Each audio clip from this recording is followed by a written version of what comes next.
उपन्यास सम्राट मुंशी प्रेमचंद द्वारा रचित उपन्यास गबन का 19वां भाग शुरू करने से पहले हम पिछले भाग यानी 18वें भाग के सारांश पर एक नजर डालें।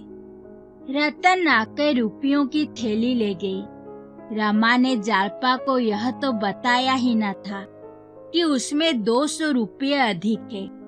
वो रतन के घर 200 रुपये लेने गया, किंतु संकोचवश कह ना सका। रात भर इसी चिंता में रहा कि कल चुंगी के रुपए कैसे जमा हो।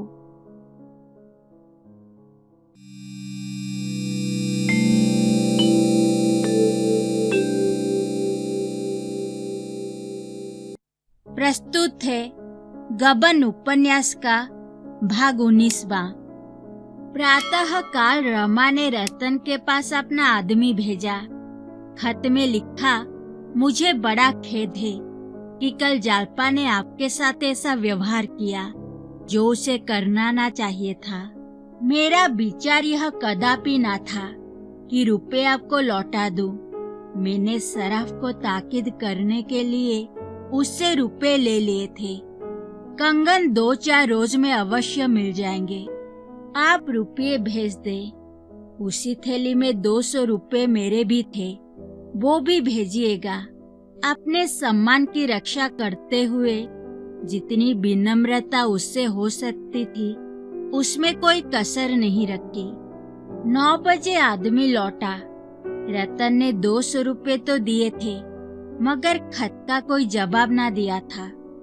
रमा ने निराश आंखों से आकाश की ओर देखा। सोचने लगा, रतन ने खत का जवाब क्यों नहीं दिया? क्या मामूली शिष्टाचार भी नहीं जानती? कितनी मक्कार औरत है। शेष रुपयों की चिंता में रमा को नहाने खाने की भी सुध न रही। रमा रुपए लिए हुए अंदर पहुंचा तो जालपा ने कहा, तुमने अपने रुपए रतन के पास से मंगवा लिए ना, अब तो मुझसे ना लोगे? रमा ने उदासीन भाव से कहा, मत दो जालपा, मैंने कह दिया था रुपए दे दूंगी। तुम्हें इतनी जल्द मांगने की क्यों सूझी? समझी होगी इन्हें मेरा इतना विश्वास भी नहीं। रमा ने हताश होकर कहा, मैंने रुपए नहीं मांगे थे, केवल लिख दिया था कि थैली में 200 रुपए ज्यादा है। उसने आप ही आप भेज दिए। जालपा ने हंसकर कहा, मेरे रुपये बड़े भाग्यवान हैं। दिखाऊं? चुन चुन कर नए रुपये रखे हैं, सब इसी साल के हैं, चमाचम। इतने में किसी ने आवाज दी, बाबूजी, सेठ ने रुपए के लिए भेजा है। दयानाथ स्नान करने अंदर आ रहे थे। सेठ के प्यादे को देखकर पूछा, कौन सेठ? कैसे रुपये? मेरे यहाँ किसी के रुपये नहीं आते।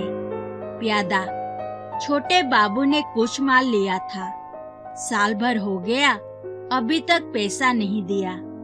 दयानाथ ने रमा को पुकारा और बोले, देखो किस सेठ का आदमी आया है, हिसाब साफ क्यों नहीं कर देते? कितना बाकी है इसका? रमा कुछ जवाब ना दे पाया कि प्यादा बोल उठा, पूरे 700 है बाबूजी। दयानाथ की आंखें फेरकर मस्तक तक पहुंच गई। 700? क्यों जी? यह तो 700 कहता है। रमा ने टालने के इरादे से कहा, मुझे ठीक मालूम नहीं। प्यादा, मालूम क्यों नहीं? पुर्जा मेरे पास है। रमा ने प्यादे को पुकार कर कहा, चलो तुम दुकान पर, मैं खुद आता हूँ। प्यादा, हम बिना कुछ लिए ना जाएंगे साहब। रमा सारी दुनिया के सामने जलील बन सकता था, किंतु पिता के सामने जलील बनना उसके लिए मौत से कम न था। जिस आदमी ने अपने जीवन में कभी हराम का एक पैसा ना छुआ हो, जिसे किसी से उधार लेकर भोजन करने के बदले भूखों सो रहना मंजूर हो, उनका लड़का इतना बेशर्म और बेगैरत हो, वो उन पर यह बात प्रकट न होने देना चाहता था कि उनका पुत्र उनके नाम को बट्टा लगा रहा है। कर्कश स्वर में प्यादे से बोला, तुम अभी यहीं खड़े हो, हट जाओ, नहीं धक्के देकर निकाल दिए जाओगे। प्यादा, हमारे रुपए दिलाइए, हम चले जाएं। रमानाथ, तुम ना जाओगे, जाओ, लाला से कह देना नालिश कर दे। दयानाथ ने डांट कर उसे कहा, क्यों बेशर्मी की बात करते हो? जब जेब में रुपए ना थे तो चीज लाए ही क्यों? और जब लाए तो जैसे बने वैसे रुपए अदा करो। कह दिया नालिश कर दो। नालिश कर देगा तो कितनी आबरू रह जाएगी, इसका भी कुछ ख्याल है? रमा को पिता की यह डांट बहुत ही बुरी लग रही थी। उसके विचार में पिता को इस विषय में कुछ बोलने का अधिकार ही न था। निसंकोच होकर बोला, आप नाहक कितना बिगड़ रहे हैं। आपसे रुपए मांगने आऊं तो कहिएगा। प्यादे ने वाद विवाद होते देखा तो चुपके से अपनी राह ली।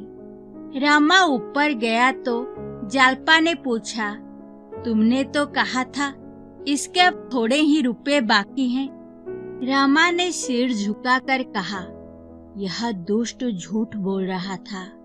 जालपा, दिए होते तो कोई रुपयों का तकाजा क्यों करता? जब तुम्हारी आमदनी इतनी कम थी तो गहने लिए ही क्यों?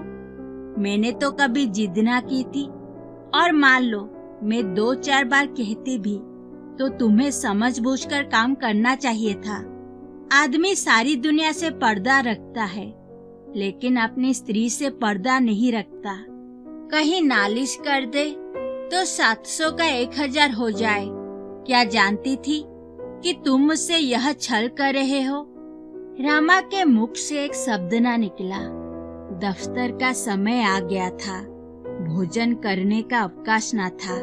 रमा ने कपड़े पहने और दफ्तर चला। जागेश्वरी ने कहा, क्या बिना भोजन किए ही चले जाओगे?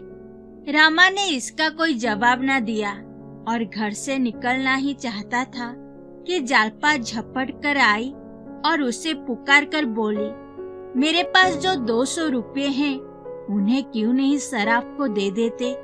रामा ठिठक गया और बोला, अच्छी बात है, लाओ दे दो। वो बाहर के कमरे में बैठ गया। जालपा दौड़कर ऊपर से रुपये लाई और गिन गिन कर उसकी थैली में डाल दिए। उसने समझा था रमा रुपये पाकर फूला ना समाएगा, पर उसकी आशा पूरी ना हुई। अभी 300 रुपये की कमी पूरी करनी थी, वो कहाँ से आएंगे? 11 बजते बजते रमा दफ्तर पहुंचा। उसका चेहरा उतरा हुआ था, छाती धड़क रही थी।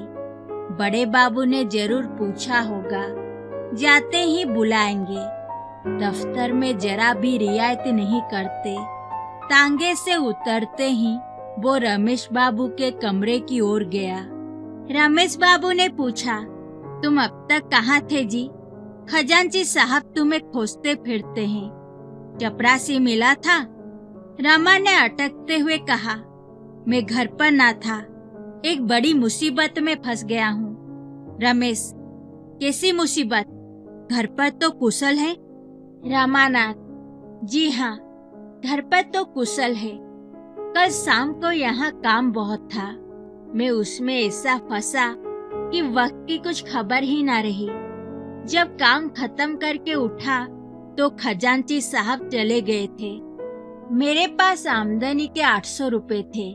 सोचने लगा कहाँ रखूं?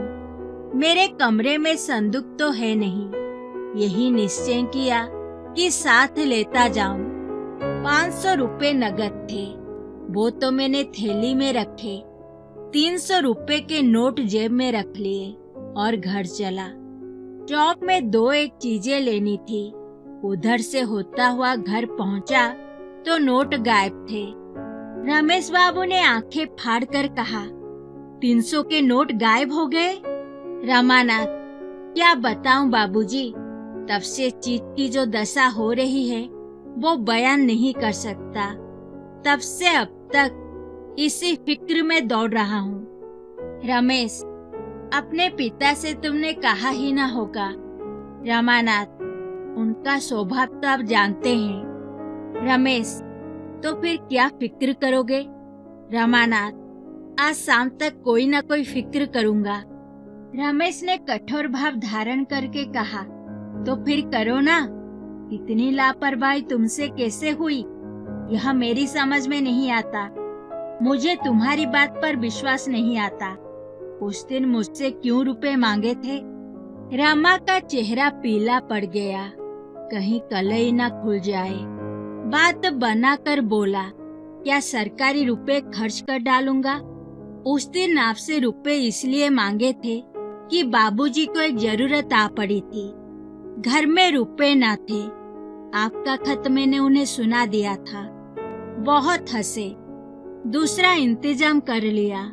इन नोटों के गायब होने का तो मुझे खुद आश्चर्य है। रमेश, तुम्हें अपने पिताजी से मांगते संकोच होता हो तो मैं खत लिखकर मंगवा लूं? रमा ने कानों पर हाथ रखकर कहा, नहीं बाबूजी, ईश्वर के लिए ऐसा ना कीजिएगा। ऐसी ही इच्छा हो तो मुझे गोली मार दीजिए। रमेश ने एक क्षण तक सोचकर कहा, तुम्हें विश्वास है शाम तक रुपए मिल जाएंगे? रमानाथ, हाँ, आशा तो है। रमेश, तो इस थैली के रुपए जमा कर दो। मगर देखो भाई, मैं साफ साफ कह देता हूँ, अगर कल 10 बजे रुपए ना लाए तो मेरा दोष नहीं। कायदा तो यही कहता है कि इसी वक्त तुम्हें पुलिस के हवाले करूं, मगर तुम अभी लड़के हो इसलिए क्षमा करता हूँ।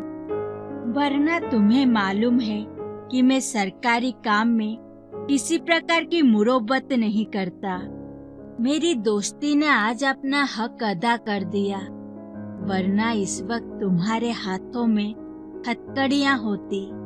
हथकड़ियां, यह शब्द तीर की भांति रामा की छाती में लगा।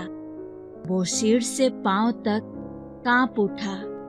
विपत्ति की कल्पना करके उसकी आंखें डबडबा आई।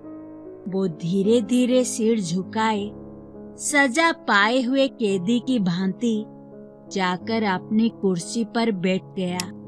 पर वो भयंकर शब्द बीच बीच में उसके हृदय में गूंज जाता था। आपको हमारी यह कहानी कैसी लगी, आप हमें कमेंट बॉक्स में लिखकर बताएं। और हमारे अपडेट पाने के लिए आप हमारे चैनल को जरूर सब्सक्राइब करें।